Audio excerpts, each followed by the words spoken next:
Hello, ladies and gentlemen. It's a chess show on Pod TV. My name is Sasha Star, and today we have not one but two professors.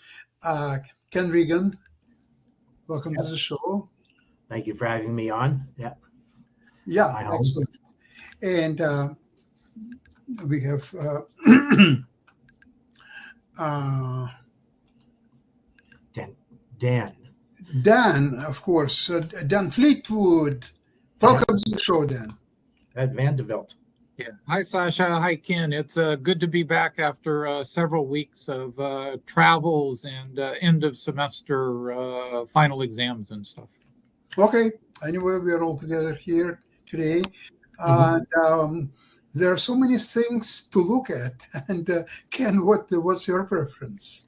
Well, I think most of the eyes in the world are on the Tech Mahindra Global Chess League in Absolutely. Mumbai being Yeah. played in person. And I have some marquee matchups, including one from today. And I actually want to begin by showing you something that to me is fairly remarkable, considering that this is a rapid match being played at game 20, so fast chess. So this was the, where do I have it? Here I have it. Let's see. So tell me when chessboards come into view. Oh, I see chessboards. Yes. So this was today's match against the PBG Alaska Knights, who actually have been having a really difficult time in the tournament. They went 4 matches without winning a single game. They finally won a match yesterday in the 5th round, and the 6th round played today. They lost very narrowly by 1 point, as you can see. But the remarkable thing, this is showing you the final positions of all 6 games today. And they're all in endgames. Yeah. So rapid matches, rapid or not, they all came down to endgames. And I'm going to show one of them because, I'm going to show a win by Gukesh today, a loss by him yesterday. Whoops, I'm not ready for that one. And that's what I have prepared here. Oh, so I am intending to click this board. So this is an interesting game. It's first of all Ali Reza playing a form of the London system as white. So there are lots of cracks about that. it's a Jobava variation, right? Yeah, exactly. Yes, So, and so it's interesting actually is, well, except for F3 being thrown in, it would be the white position. I don't know. I guess there's no real way to compare it. Now, the funny thing here is that black sacrifices 2 pawns and takes a while to recover them.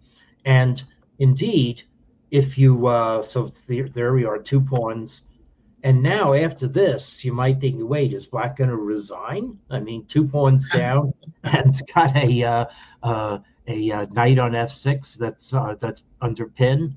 But no, black is able to strike back by going here. We are going to win the C5 pawn back.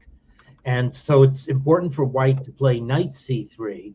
If you play C3, then this, and it turns out that although I don't know what is black doing here, turns out actually that black is going to get quite a nice compensation and attack. White is very undeveloped in this position. So therefore, after queen a5 check, you bring the knight back to c3. Okay, and then black now. This appears to force black to capture the c pawn with his queen, but it actually does not, because on b4, black can take on c3. So white plays queen d2, which apparently is a mistake. That knight e2 is a better move. But now we get this kind of position where black's compensation is fairly evident now. White's up a pawn, but it's a damaged pawn on an open file. And the computer says that Gukesh has more than equalized in this position. And the rest of the game is cut and thrust. Again, this is rapid with no increment. So it's you get 20 minutes for the game. And so this type of position really isn't necessarily going to end in a draw. Obviously, black is not going to capture on d3 yet, because that would solve white's pawn structure. Black still has tempi able to get pressure against white's position, and the latent threat here is to move the king out of the way, bring the other rook to c6, and then you will be able to win your pawn back. Actually threatening to win the pawn back right now with capture on d3, and white counterattacks. So white's one ability here is to use the king in the center and try to get play in the center of the board. Okay, so black does not capture on e5. Black could. The computer thinks that just capturing on e5 is the best move here, and leave it up to white to declare how you're going to get play. White will play knight f2, and black can win back the pawn, and then we play chess. But anyway, black decided to cash in right away. Now black's threatening to come through the center, but white can ignore it. This is where it said this game is some nice cut and thrust aspect. Wow. So yeah, it's not mate. White's king is leading an attack, and white actually has a passed e pawn now. It's going to show that in a little way, because black's f pawn will fall. Well, black is going to win other things, and latent here is that black might have two passed pawns on the queen side. Here we go. Okay, so now he has the e pawn, and it is right around this point that Firouzja made a fateful decision, and he really wasn't super short on time. Okay, so all right, he's attacking, and he decided to sacrifice the exchange here. He doesn't have to. He can play king d4. Maybe he miscalculated some of the tactics that result from this, because this looks strange. And of course, what's going to happen is black's going to win white's knight on f6. So black may have thought, Firouzja may have thought that this was winning for black, but white has a fantastic resource that is more like playing checkers than playing chess. White can play rook d2 in this position. Oh my goodness, that is wild. Forking the rook and the knight. That is awesome. So if rook takes f6, well, then white can actually take on c3 with the king. So then after this, now there isn't a threat against white's knight on f6, and the computer actually thinks white has a slight edge in this position. Oh, it's really just a draw. Well, it's tactical. Very nice. So I rather think that Firouzja did not see this continuation. And so anything else, king e6, that does lose material. So you therefore sacrifice. So the sacrifice is not bad, because white has a pawn, and the e4 pawn and knight on d5 combination will be latently very strong. But Firouzja does have to beware that black does have an outside h pawn. Okay, so white will win the b6 pawn. So now we've got this kind of pure position, and well, it's 8 pieces on the board. We've made 7-piece tables, but not 8-piece tables. Probably one could tabulate this position and see whether white has enough counterplay to draw, but in any event, the latent fact on the ground is that Firouzja is shorter on time. And so, who knows? Why is king d4 a mistake? King d6 probably sets up perpetual checks. The other thing is that white's king should be going after the h pawn. It's the easiest way to assure a draw. So in fact, king f5 is my vote for the best move in this position. And then the computer really does see this as completely a draw.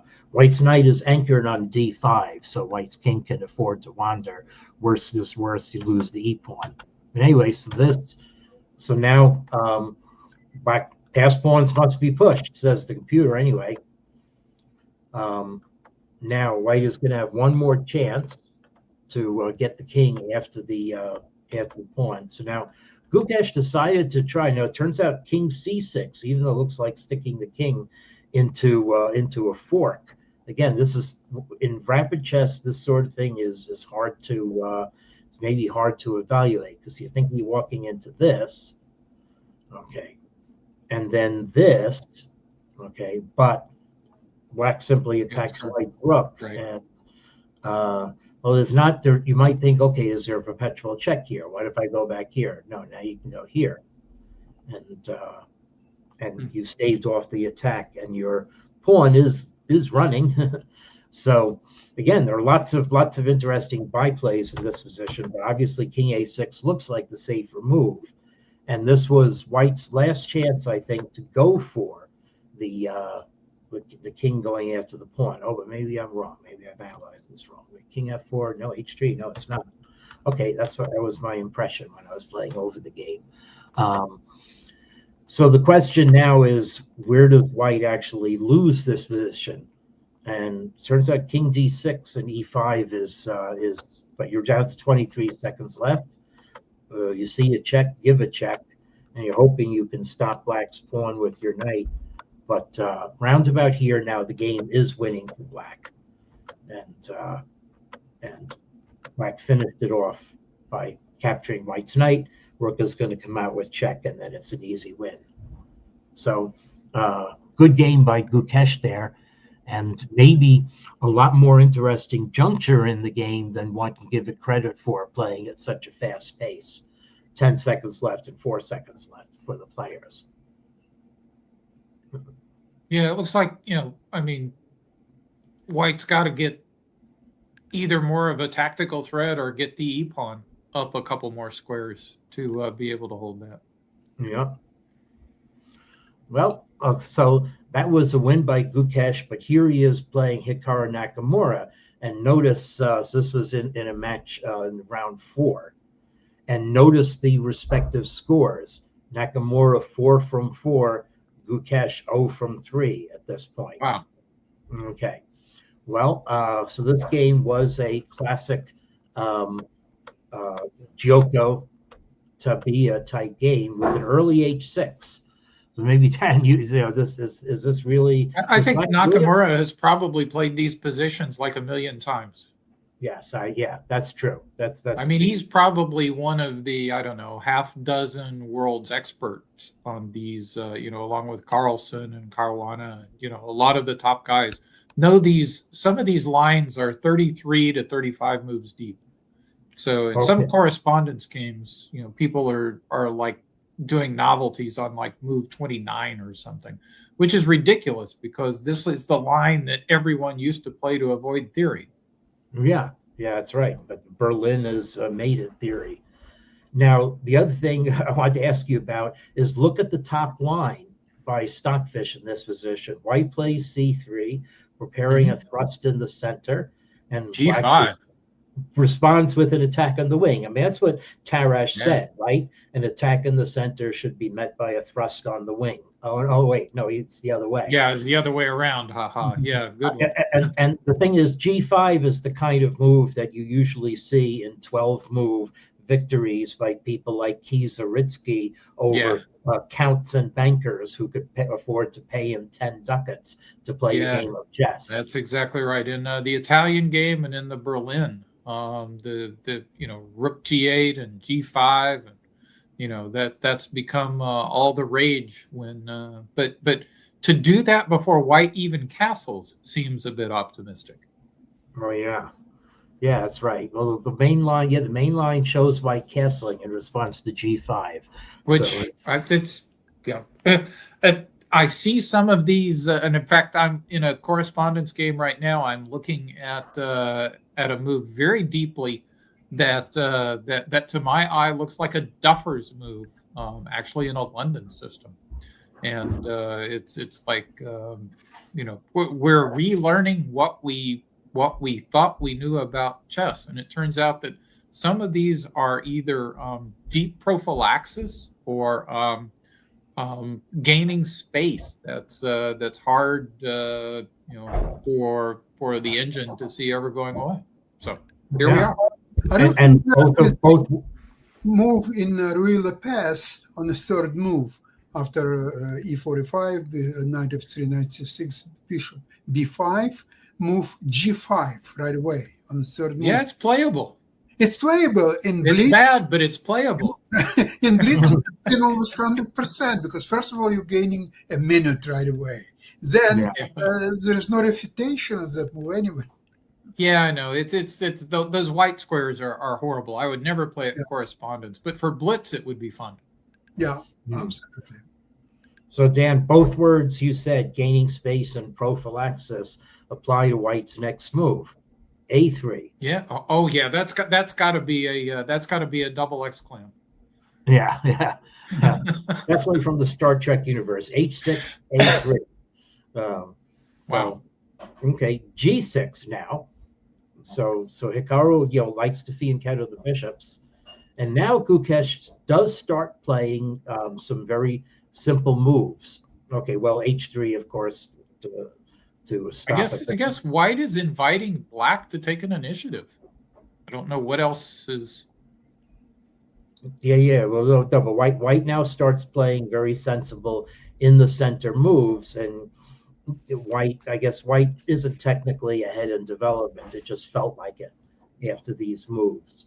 Because so I don't know. In fact, I don't know what Queen D7 is even about. Why did you play Queen E7 D7? I don't know. I guess because White castled, now threats against H3 Right. are worthwhile. And Yeah, I'm sorry. If Nakamura plays Queen D7 against me in this position, I'm terrified. Yeah. So okay, yep. So there you have it. So Gukesh decided to forestall any idea of bishop takes H3. In fact, let's just see. Is the computer really thinking bishop takes H3 is on? Let's just play a normal move for White. And does the computer think the no? Okay, not here. I'm still terrified. It doesn't matter. Okay. It's Nakamura. Even if it's bad, it scares me.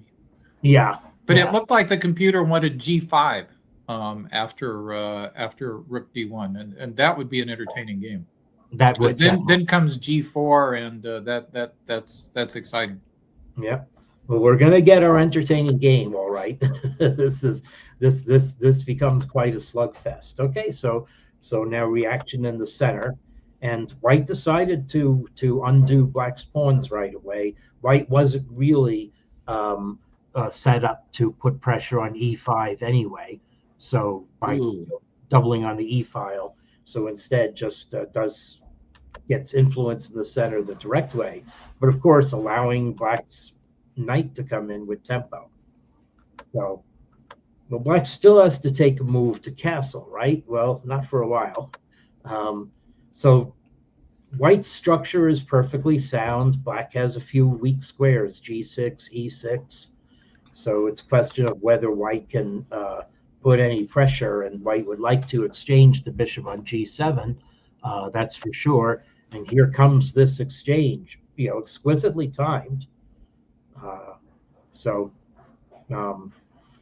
But Nakamura is able to decline the exchange. So if you capture, then White can take on E5 with the knight and slide the other knight back to F3, and that's fine. But Nakamura just calmly inserts the knight before the bishop and castles.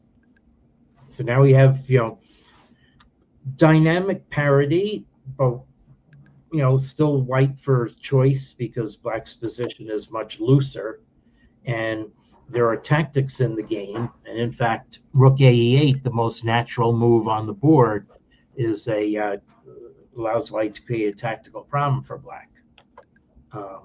So is there anything really going on here? And the computer just wants White to play C3 and then says that Black can't do anything. Anyway, White plays H4, looks like a totally natural move too. And now Black can do something. And probably the reason C3 was prophylaxis against things happening by X-ray on the in the center. I don't know. Let's see when. So Rook takes F4, Bishop E5, Rook F8. Okay, I mean this is still fine for White. And now Gukesh can get the upper hand, but also worth noting the players were down to a few minutes left. So the computer says White should take. It'd be interesting to know what White thought might be loose in the event of taking.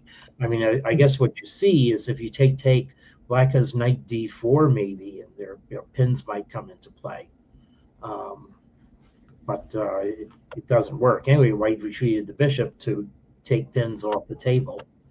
And black could have captured on h4. Wow, he had to uncover the attack on the bishop.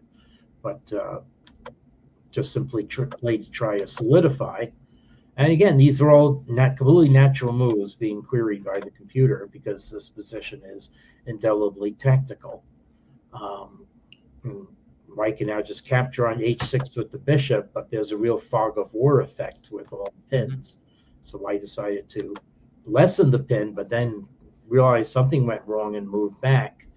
And now, again, logical move, but just allowing White to capture that pawn. And may not have realized it was hanging to the extent it was. But let's attack back. So now Nakamura has at least achieved knight outposts on the light squares, just down a pawn, and Gukesh, with 1 minute left, attacks a little bit too soon. Okay, more good squares for the knights. Yep. Okay, so we've won an exchange, but White still has more pawns and more avenues of attack. So now comes the most interesting juncture of the game. So the computer says White can win by playing bishop d2 and just relocating the bishop to c3. And of course, the computer is right here. But the move that Gukesh plays looks like it's delivering checkmate because knight f6 is coming. How can you defend it? Well, you can capture. And Nakamura down to 10 seconds. I have to say, did he calculate this or did he just luck into it? Suddenly, Black's king is snug as a bug in a rug. Wow. Isn't that something? Yeah. And so Gukesh flails, but all his pieces got chopped. Well, sometimes in time pressure, having an only move is a gift. Yeah, that definitely could be said. So a very spirited game by both players, but continuing the misery of Gukesh on home soil. Wow. I have one more lively game. This is by Wesley So against Vincent Keimer. And notice it's another case here of player adapting well to the rapid three wins from 3 against junior hopeful who he missed out on the candidates barely. He's missed out on the candidates a couple of times, but still considered one of the great junior hopes. He's still a teenager, I think. So therefore, it's a definite feather in the cap for the older Wesley So to outplay him in a game like this, and does so with the what's the name of the grandmaster? The Gleck. John Edwards famously played this in the 32nd World Championship and got some really nice positions. In the end, he wasn't able to win them via correspondence, but some of those would have been would have been fairly easily won in over the board, I think. So okay. The Gleck is underappreciated, and one of the reasons that if someone plays 2 knight c3 against me, I answer with 2 knight c6 just to avoid some of the Gleck lines that wind up taking you into things that look like a Vienna or a King's Gambit decline. I don't know what this game is going to give us. I mean, Wesley has such a purely classical style that I could imagine that he would just crush someone positionally too. So anyway. Well, this game... there are a lot of ways for the game to go. Yep, and this one I wouldn't say is so positional, but... Oh, hello. Bishop c5 rather than playing d5 and trying Goodness. Here we go. So you know this to be a tactical line by Black? Yeah. Okay. This is going to be fun. Okay. Well, White does take a while to get going. White can't play F4 yet. D3, King H1's got to happen before White is able to really take action. And so decides not to follow that automatic path, but just go D4.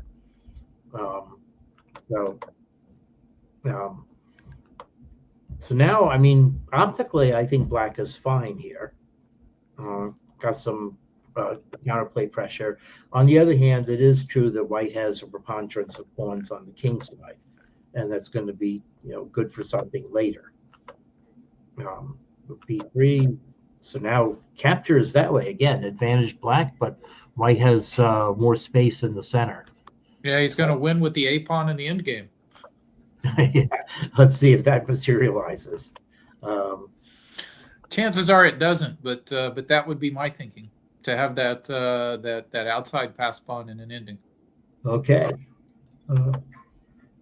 Before the ending, the gods have placed the middle game. Well, sadly, that's rightly. I mean, I'm actually quoted in the current American Chess Magazine talking about Capablanca's advice of envisioning endings. I'm the back page subject of the Naroditsky issue. Okay, well, gaining space. That's what Wesley So is on about, and the computer likes what Wesley So has been doing. Keimer decides to restrain White, did not want to face G4, but now White just continues gaining space, and it's going to turn out very nice in about 10 more moves. So now that's a nice move. Yeah, I would have played G4 without thinking. That I wouldn't have even thought of playing Rook G5. That's pretty. Yeah, G4. You're right. Yeah, to sort of giving White what White was after. Black's A7 bishop, breathes fire into mostly empty air. It has to be stepped around, but it's not necessarily doing things. He has a flurry of activity, but it's just a McFlurry. McDonald's appreciates that. Yes. White has actually made a perfect square for the rook on G3. Now, sorry, I meant to pause here. So now White is able to blow open the position with the space advantage. And the computer already sees that this is a more than 5 pawn advantage for White. So the computer can calculate this to mate already. Okay, basically.